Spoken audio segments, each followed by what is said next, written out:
প্রধান উপদেষ্টার প্রেস সচিব মোহাম্মদ শফিকুল আলম, উনি মূলত প্রধান উপদেষ্টার প্রেস সচিব এবং ওনার মর্যাদা মন্ত্রী সমমর্যাদা, কিন্তু মন্ত্রী না।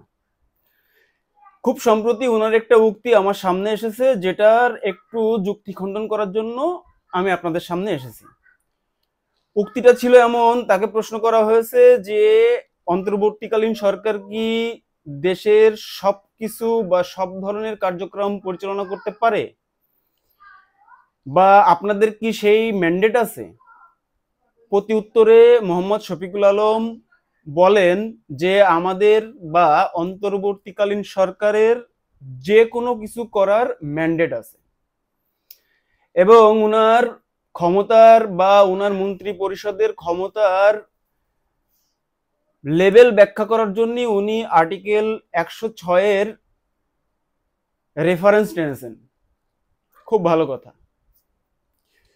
দেখুন, অন্তর্বর্তীকালীন সরকার, নির্বাচিত সরকার দুইটা দুই জিনিস। উনি যে কথাটা বলেছেন, ঠিক এই ধরনের একটা প্রশ্ন করা হয়েছিল চ্যানেল 24-এ 3রা আগস্ট 2024, যখন কিনা দেশের অবস্থা টালমাটাল ছিল এবং শেখ হাসিনার প্রেস সচিব মোহাম্মদ নাইমুল ইসলাম খান, আপনারা সবাই তাকে চেনেন, এই ব্যক্তির কাছে এই সেম একটা প্রশ্ন করা হয়েছিল যে এখন বর্তমান পরিস্থিতিতে শেখ হাসিনার কি ম্যান্ডেট আছে দেশ পরিচালনা করার জন্য। নাইমুল ইসলাম খান উত্তর দিয়েছিলেন 100% আছে, এবং উনি তার পক্ষে আরো অনেক ছাপাই গিয়েছিলেন, যেগুলা পরবর্তীতে এসে দেখা যায় নেতিবাচক হিসেবে জনগণ নেয়। নাইমুল ইসলাম খান আরো বলেছিলেন যে শেখ হাসিনার সরকার জনগণের সরকার, শেখ হাসিনার সরকার জনগণের প্রতিনিধি সরকার, শেখ হাসিনার সরকার জনগণ দ্বারা নির্বাচিত সরকার। ঠিক তার 2 দিন পরে শেখ হাসিনার পতন হয়। মোহাম্মদ শফিকুল আলম এবং নাইমুল ইসলাম খানের দুইজনেরই মর্যাদা এক, এবং দুইজনেরই কথার সিমিলারিটি আমি কাছাকাছি পাচ্ছি, যেটার লক্ষণ খুব ভালো না। যে কোনো স্বৈরাচারী মনোভাব বোঝা যাবে যে তার পেছনে বা তার আগে সে কি ধরনের কথা বলতেছে। শফিকুল আলম যে বললেন যে তাদের 100% ম্যান্ডেট আছে যে কোনো কাজ অপারেট করার জন্য, আমার কাছে কথা হচ্ছে শফিকুল আলম সাহেবের কাছে, how do you define having absolute power to govern this country?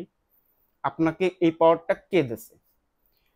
অন্তর্বর্তীকালীন সরকার বা তত্ত্বাবধায়ক সরকার এবং নির্বাচিত সরকার, এই 3টা জিনিস আপনাকে বুঝতে হবে। অন্তর্বর্তীকালীন সরকার মূলত একটা সরকার যে কিনা পাওয়ার ট্রান্সফার করার জন্য বসে।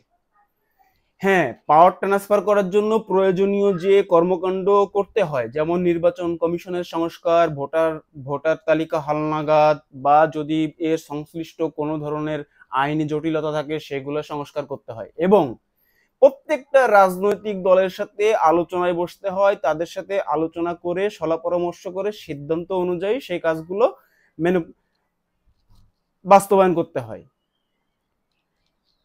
দেখুন, এই অন্তর্বর্তীকালীন সরকারের রিসেন্ট কর্মকাণ্ড একটু বিতর্কিত, যেমন করিডোর ইস্যু, বন্দর ইস্যু, এইগুলা কি একটা অন্তর্বর্তীকালীন সরকারের রুটিন হতে পারে? আমি তো মনে করি আমার এই ছোট্ট জ্ঞানের ভিতরে অন্তর্বর্তীকালীন সরকারের কাজ হচ্ছে পাওয়ারটা ট্রান্সফার করা, এবং পাওয়ার ট্রান্সফার করার জন্য যে যে প্রসেস আছে সেই প্রসেসগুলা সুচারুরূপে সম্পন্ন করা। কেন এই শফিকুল আলমের এই ছোট্ট একটা কথা আমি কাউন্ট করে আপনাদের সামনে বক্তব্য দিচ্ছি? একটা কারণ, সেটা হচ্ছে রিসেন্ট শফিকুল আলম সহ উপদেষ্টা পরিষদের যে উপদেষ্টা মণ্ডলীরা আছে, তাদের কথাবার্তা অনেকটা অন্তর্বর্তীকালীন সরকারের মতো না হয়ে নির্বাচিত সরকারের মতো হয়ে যাচ্ছে বলে আমি মনে করতেছি। কিছুদিন আগে বন ও পরিবেশ উপদেষ্টা রেজওয়ানা, উনাকে প্রশ্ন করা হয়েছিল যে নির্বাচনের অগ্রগতি বা নির্বাচন প্রক্রিয়ার অগ্রগতি কি। উনি তাদের প্রশ্নের উত্তর দিয়েছিলেন যে নির্বাচন করা আমাদের কাজ না। তাহলে আপনাদের কাজটা কি? আপনাদের কি কাজের জন্য জনগণ বা এই অভ্যুত্থানের সৈনিকরা বা বিপ্লবের সৈনিকরা আপনাদেরকে বসিয়েছে? অন্যান্য কাজ যেগুলো আপনারা করতেছেন সেগুলো তো আসলে একটা নির্বাচিত সরকারের করার কথা।